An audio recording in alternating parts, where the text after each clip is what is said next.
saída. O que vai acontecer com os brasileiros no momento em que eles deixarem a faixa de Gaza? Para onde eles vão? Qual o caminho que eles vão seguir? A gente recebe aqui nos estúdios nosso editor de internacional, Marcelo Favalli. Favalli, boa noite. Você trouxe, inclusive, imagens para que a gente possa entender o que acontece depois que eles saírem. A gente torça para que seja o mais rápido possível, claro.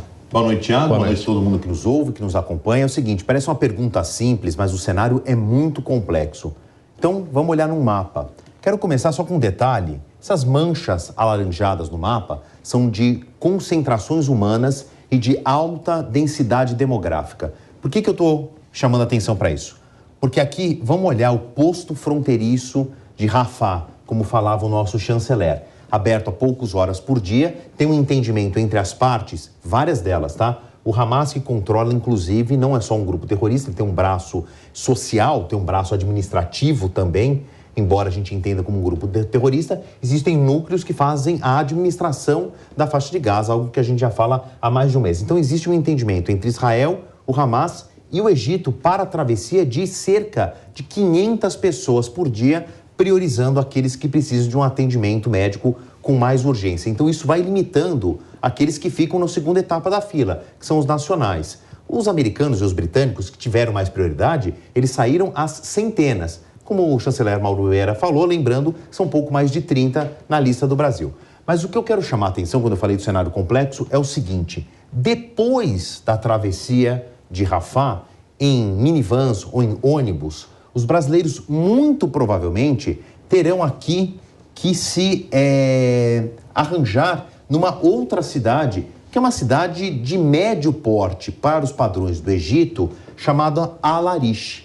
E aí a gente vê uma concentração, aqui uma densidade demográfica mais no centro de Al-Arish, porém, neste caminho todo, percebam que nós estamos falando de vilarejos, né, bairros menores aqui de Al-Arish, contando que isso aqui é uma região metropolitana, de uma região árida, muito quente, desértica, e que as estradas, elas não têm as melhores condições, Thiago.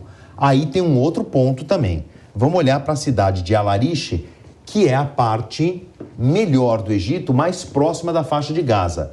Ela está, entre aspas, no melhor sentido da palavra, superlotada por outras nações que também usaram Al-Arish como base, a exemplo dos americanos, dos britânicos, dos jordanianos e principalmente das Nações Unidas. Então toda ajuda humanitária que não está conseguindo chegar em Gaza e está chegando a conta-gotas, sai de Al-Arish, faz esse percurso contrário. Percebam a pouquíssima quantidade de estradas que ligam estes 40, 50 quilômetros de distância. Claro que a prioridade são para esses caminhões, esses comboios que levam comida, medicamentos, assistência para Gaza. Então, ou seja, tem muito trânsito para volta. Exatamente. Né? E aqui é o deserto, a gente não pode se esquecer. Então, depois de sair de Rafah aqui, para onde vão os brasileiros? Em Al-Arish. Se alguém precisar de um atendimento médico mais emergencial, toda esta área aqui, ela não tem condições de receber.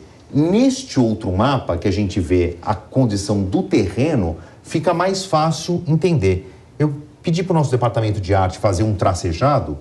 Em linha reta, se trata de 40 quilômetros. Você deve estar pensando, não é muito. Uma maratona tem menos de 40 quilômetros, mas insisto, não são condições muito razoáveis de terreno. Dirigindo a 100 km por hora, eu chego em 40 minutos, mas o comboio não consegue imprimir essa velocidade. E aqui está o detalhe. Saindo de Rafah, até chegar na primeira ponta de estrada, o comboio tem que passar por estradas de terra, contornar pequenos vilarejos em ruas muito estreitas. Então existe uma grande dificuldade. Mas eu insisto que até chegar aqui em Al-Arish e no aeroporto, nós estamos falando de condições que existem a prioridade desses comboios humanitários, como o Thiago falou, vão do lado contrário. E para piorar ainda mais o cenário, para aqui, nessa altura desse quilômetro 55, está o aeroporto de Al-Arish, que não é um aeroporto de grande porte. O avião disponibilizado pela Força Aérea Brasileira, que é do governo federal, é um avião civil, não é um avião militar, um avião de pequeno porte. Ele tem condições de pousar aqui, mas ele vai disputar o espaço aéreo com ajuda humanitária, com os aviões das Nações Unidas, com aviões de maior porte dos Estados Unidos, dos britânicos. Então pode ser que haja uma fila aí para os brasileiros ainda conseguirem embarcar. E não é uma aeronave que vem direto para o Brasil, né? Não tem, não é uma vontade do governo brasileiro, nem da Força Aérea. São condições físicas da aeronave. É uma aeronave ali que leva talvez um pouco menos de 100 passageiros, ou um pouco mais de 100 passageiros, dependendo da configuração dos assentos.